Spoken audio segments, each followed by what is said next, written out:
The murder of a 52-year-old Boyle County woman leads to a search for her 15-year-old stepdaughter. Tropical storm Hermine is causing a stormy Labor Day weekend all across the southeast. And tomorrow is UK football's home opener. We'll have a preview.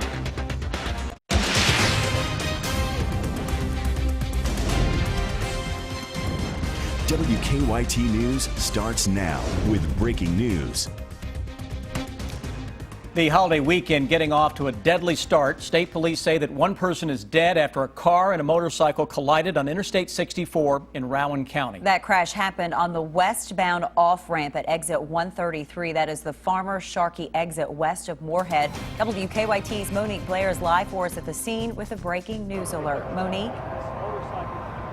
Well, Amber and Sam, I'm standing here on the side of Kentucky Highway 801 in Rowan County, and you can see that motorcycle here behind me laying on its side on the I-64 westbound 133 exit ramp. State police tell us a person who was on that motorcycle has died. This accident happened sometime around 3:30 this afternoon. Police say it was a car versus motorcycle, and in addition to the fatality, one person was taken to UK hospital and another person was taken to a local hospital. Details regarding exactly how this accident may have happened have not been released yet, as several agencies are out here right now trying to piece together the events that led up to this deadly accident. The Moorhead Fire Department, the Farmers Fire Department, the Rowan County Coroner, and state police are all out here on scene. Now, this accident is really not causing a major traffic backup because right now the only portion of roadway that is closed is this exit 133 exit ramp right now. And we do expect to talk to state police soon, and of course we will bring you those details as soon as we get them. For now, I'm reporting live in Rowan County. Monique Blair, WKYT. Monique, thank you. Police say they want to find the stepdaughter of a woman who was found murdered in her Boyle County home. 52-year-old Rhonda Oakley was found dead inside her home on Old Houstonville Road yesterday. The woman's 15-year-old stepdaughter has not been seen since she left school yesterday. WKYT's Phil Pendleton has more in our top story at 5. There are still a lot of questions as to what happened inside this Junction City home sometime yesterday, likely sometime yesterday afternoon. The body of a 52-year-old woman was found inside, and now a search is underway for her 15-year-old stepdaughter. State police say their investigation into the murder of Rhonda Oakley lasted through the night and into Friday morning. The woman's body was discovered in the home, but it has not been released how she died. Friday morning, her 15-year-old stepdaughter Jenna didn't show up at Boyle County High School. Police say they are concerned for her safety. We're just asking for the public's help in trying to find her. We want to make sure she's safe. We want to make sure she's okay. And she may possibly be in that 2014 white Honda Civic with a breast cancer awareness tag. Friends and family tell me that Rhonda Oakley was well known and well liked by many, working more than 20 years at a factory here in town called Donley. She had many friends and family, and they are saddened by this tragic loss. Still trying to come to grips as to why someone would want to take her life. We're going to have a lot more coming up at 6 o'clock, but for now in Boyle County, Phil Pendleton, WKYT. And police say the car they think the teenager may be in is her stepmother's. Tropical storm Hermine is making for a stormy day across much of the southeast, bringing heavy rain and strong winds to Georgia and the Carolinas as it moves up the coast there, Chris. I'm in the First Alert Weather Center with Chief Meteorologist Chris Bailey. Yeah, that storm is going to continue to just hammer parts of the Carolinas, eventually the Northeast. At least one death, Sam, has been blamed on the storm so far, which made landfall around 1:30 this morning as a Category 1 hurricane in the Big Bend area of Florida. CBS's Kenneth Craig is tracking Hermine from Charleston, South Carolina. Tropical storm Hermine roared into Charleston, South Carolina Friday afternoon, bringing heavy rain driven by wind gusts more than 50 miles an hour. We are expecting serious winds, serious rainfall that can lead to flash flooding. The storm made landfall overnight near the Florida Panhandle as a Category 1 hurricane, the first for Florida in more than a decade.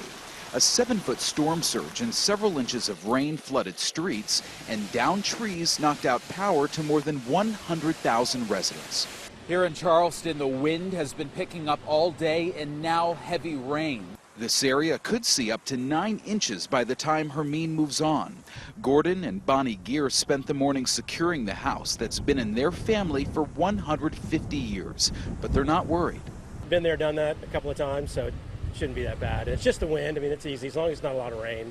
What's left of Hermine could cause big problems for the Labor Day weekend throughout the Northeast. The storm is expected to stall off the mid-Atlantic coast, bringing heavy surf and spreading rain through midweek. New York City's mayor has closed city beaches for Sunday, possibly through Tuesday because of rip currents. So if you go in the water, you are putting your life in danger. It's as simple as that. But for now, at least in the Northeast, the coast is clear. Kenneth Craig, CBS News, Charleston, South Carolina. Pretty impressive there. The storm surge predicted to hit the coast of Virginia this weekend could create waves, Chris, as high as 8 feet. So tough situation all the way up the coast. But our holiday weekend, just the opposite. Polar opposite than what is going on just to our east. And to show you what a close call it is, Sam, with some cloud cover and precipitation, look at your satellite view where you have this spin showing up in the radar across the Carolinas.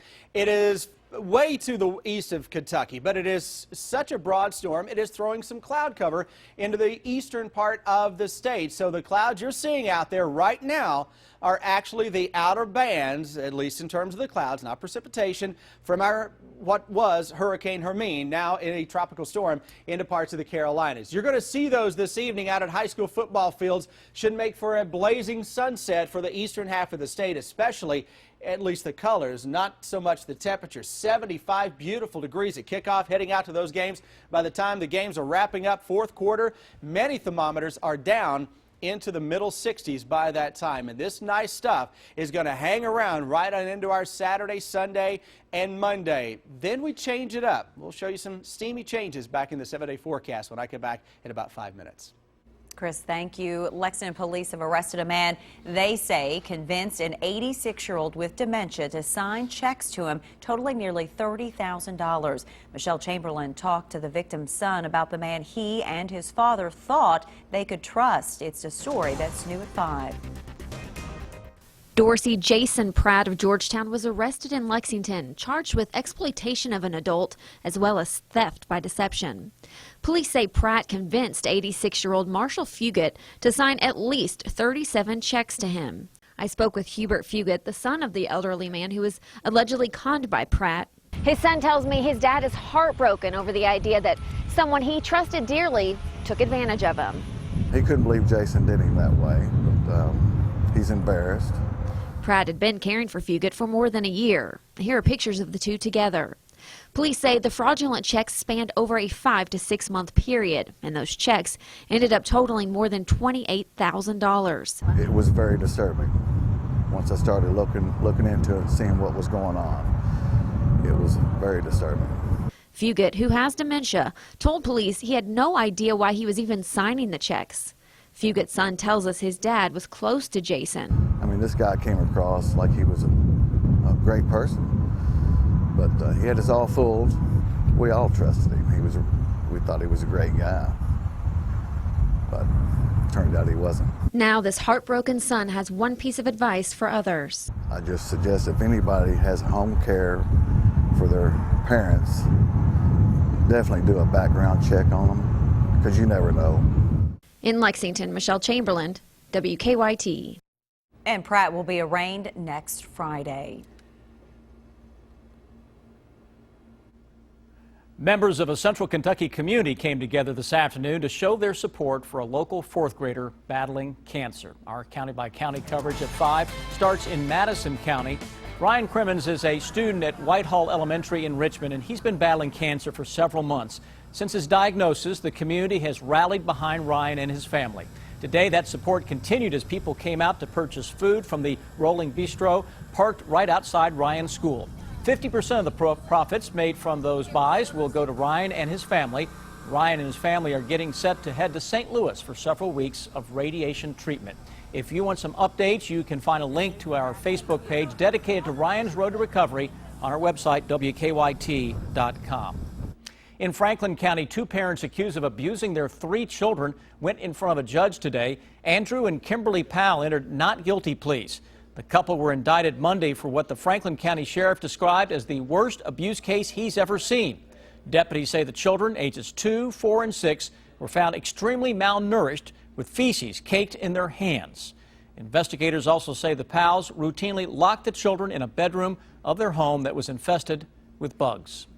Well, it is football time here in the Bluegrass. The UK football season kicking off tomorrow when the Golden Eagles of Southern Miss come to Commonwealth Stadium. Brian Milam's here now with our Big Blue coverage. Good afternoon, Brian. Good afternoon. It is that special time of the year where all of the physical and mental preparation is about 99% complete. The season begins tomorrow night for the football Wildcats. Mark Stoops and his staff have all they can do to this point. They've done all they can do. The game plan is in, the strategy mapped out. But as we saw last night with Appalachian State and Tennessee, anything can happen. There is that excitement, the anxiety, just that uneasy feeling and the unknown. Because, you know, we have a good idea who this team is, but I don't know exactly until we go play. And so there's a lot of unknowns. You know, you don't know how guys are going to respond when the lights come on and it's a real game. It'll be interesting to see how our players respond. I believe in them, and I believe we've had a really solid camp, and I'm excited to go play. Well, the Cats went through their walkthrough yesterday. They had a run-through today, so now we wait. Coming up about 5:50, I'll show you how the players described themselves from back during the media day. Back to you. Brian, thanks so much. And if you cannot make it to Commonwealth to watch the game, you can see it beginning at 7:30 on ESPNU. Central Kentucky Stockyard, destroyed by fire, is one step closer to rebuilding. Details in 10 minutes on WKYT. Now, your hour-by-hour forecast with Chief Meteorologist Chris Bailey. Happy Friday, everybody. We've made it to Labor Day weekend. It's after 5 o'clock. It's officially the weekend and a long holiday one at that. Live look outside showing some clouds into the eastern part of the state. Here's the view from high top of the National Weather Service down in Jackson. Looking across the skies of Breathitt County and seeing the clouds that are on the outer edges of what was Hurricane Hermine. It's a tropical storm still, and it is throwing a little cloud cover into the Bluegrass state, and we can see those actually on our live sky cam from here at the station on Winchester Road. A lot of 70s this afternoon. Most areas only in the 70s this afternoon. 77, 78, 79. Who cares? It was very nice out there. Low humidity, plenty of sunshine. Nothing on your Defender radar network. There are the clouds that we were just looking at into the southeastern corner of the state coming in as our tropical system works across South Carolina into North Carolina, and it's going to try to get back over open waters very, very quickly over the next 24 hours, and that is likely to cause that system to ramp back up as we go into the next 3 or 4 days over the just offshore from the mid-Atlantic states. May impact parts of New England. We go through tomorrow. Back here in Kentucky, 54-ish in the morning, upper 70s to low 80s tomorrow afternoon. Sunshiny skies, a little hint of some cloud cover, and tomorrow evening, temperatures dropping into the 70s and then the 60s. And you know what that means, Wildcat fans? Heading out to Commonwealth Stadium tomorrow night, superb weather. Tailgating, low 80s. Sunscreen, though, it is still September. Sun is pretty high in the sky. 74 at kickoff. Plenty of sunshine and some high clouds. And then for the trip back home, 64 degrees. Mostly clear skies by that time. Little breakdown of that holiday weekend forecast. Saturday, good. Sunday, good. Monday, Labor Day, even better because it's a holiday and nothing really going on across the land. Hour-by-hour forecast, tracking the nice weather for you this evening. Notice how the clouds, again, are trying to come at us from the east. Winds are going to continue to be gusty over the next few days. No, the winds aren't exactly from our tropical system, more from a big-time gradient setting up with a high to our north in that tropical system that is across parts of the Carolinas. 50s tomorrow morning, low 70s at noontime, upper 70s to low 80s at 5 o'clock on your Saturday. And that 7-day forecast continues to look good through about Tuesday when we start to steam it up. I wouldn't be surprised if we don't squeeze out a 90 at some point next week. And also we should squeeze out a thunderstorm or two Wednesday, Thursday, or Friday. We are not talking about next weekend at all. You don't want to look past only Monday. in this weekend. Got the blinders on Yep. again, I see. Only Like this it. weekend. Thank you, sir.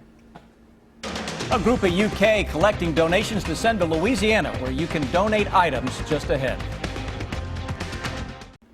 7 months ago, a massive fire destroyed the Bluegrass Stockyards in Lexington. It was one of the largest fires in this city's history. Well, today, officials and industry representatives gathered to break ground on the new location for the stockyards. Sabira Rayford has more. There's not a whole lot to see right now, but soon this lot right here will be the new home of the Bluegrass Stockyards. It's been 7 months since a massive fire destroyed the stockyards, which was located on Forbes Road near Leestown. Today, leaders in the cattle industry and state joined representatives of the company to break ground on the new facility. Mayor Jim Gray says the new location on Ironworks Pike will better serve farmers because it will be right off the interstate. He says the new facility will be modern and high-tech. Several of the speakers at today's news conference talked about the importance of keeping the stockyards in Lexington. They said this is the biggest cattle market group east of the Mississippi River. Stockyards Chief Operating Officer Jim Akers says keeping the $600 million business in Fayette County was a big step for the company. I hope that everybody here understands the commitment that's in place here from our owners to make a move like this, to reestablish a business of this size here in Fayette County. How much confidence in the cattle industry, the livestock industry, and this region that they're putting out there. The new plans also include an education center to teach students about the cattle industry. In Lexington, Sabir Rayford, WKYT. And the new Bluegrass Stockyards will be again on Ironworks Pike near the Interstate 75 interchange. UK Student Athlete Advisory Council is now taking donations to help flood victims in Louisiana. Among the items they're collecting, cleaning products, tools, household goods, and toiletries. You can drop off donations at the UK soccer field parking lot off College Way near Alumni Drive. Donations will be accepted today through Sunday. You can drop them off until 8 today, from 8 a.m. to 1 p.m. tomorrow, and from 1 to 7 on Sunday. The FBI has released documents and a report related to its investigation into Hillary Clinton's use of a private email server during her tenure as Secretary of State. It is a move the Clinton campaign says it has wanted. The documents say Clinton told FBI agents she did not recall receiving emails she thought should not be on unclassified system. She said she never deleted or told anyone to delete email to avoid complying with federal laws. After a year-long investigation, FBI Director James Comey recommended Clinton not be prosecuted, but did say she had been careless in handling classified material. A murdered nun laid to rest in Kentucky. Will take you to her funeral coming up at 5:30. How grilling too much can be dangerous for your health, and a throwback music player with a huge price tag. Better Living is next. It is time now for Better Living, health, education, and consumer news that impacts your life. For many, the upcoming Labor Day weekend is one of the last chances to grill outside. Grilling is a staple of the season, but it may also expose you to chemicals linked to cancer. Don Champion has the details. There's just something about that grill that makes it nice. Mark Wilson is celebrating his wife's birthday with a barbecue. There's your hot dog. Grilling is just a perfect type of way to prepare a meat, I think. It may be tasty, but grilling too much may be bad for your health. Oncologist Atisha Manhas says chemicals that form when meat, poultry, and fish are cooked at high temperatures and smoke from fat that drips and burns on the grill have both been linked to colon, pancreatic, and breast cancer. Some studies have shown that people who consume meats that have been grilled on a high heat on a regular basis may be at increased risk for cancer. There are some things you can do to reduce your risk. Start with a clean grill and cook foods at lower temperatures for a longer time. We also recommend marinating meats because marinating increases the moisture and that will decrease the formation of the chemicals. Mark Wilson and his wife try to keep that advice in mind whenever they grill. Every day there's something new. There's a new risk to look out for. So you just try to do the best you can. Experts say gas grills are safer because they cook more evenly, and fruits and vegetables can be grilled with no health risk. Don Champion, CBS News, Dallas. Experts also say it's a good idea to have a food thermometer handy when you grill to make sure foods are cooked thoroughly. After more than 30 years, Lexington's JCPenney store is getting back into the major appliance business. The store, located in the Fayette Mall, started selling kitchen and laundry appliances today. Managers say the store will have 100 to 215 appliances on display at all times, and they even offer free delivery. And a music player throwback with a huge price tag. Sony is selling a new Walkman with a price tag of $3,200. It's meant for high-tech junkies who really have a thing for super clean sound. Apparently, a lot of the wiring inside the device is gold and copper. The updated Walkman has over 250 gigs of storage and a blinged out exterior plated in real gold. So there you go. Now, here's what's coming up for you at 5:30.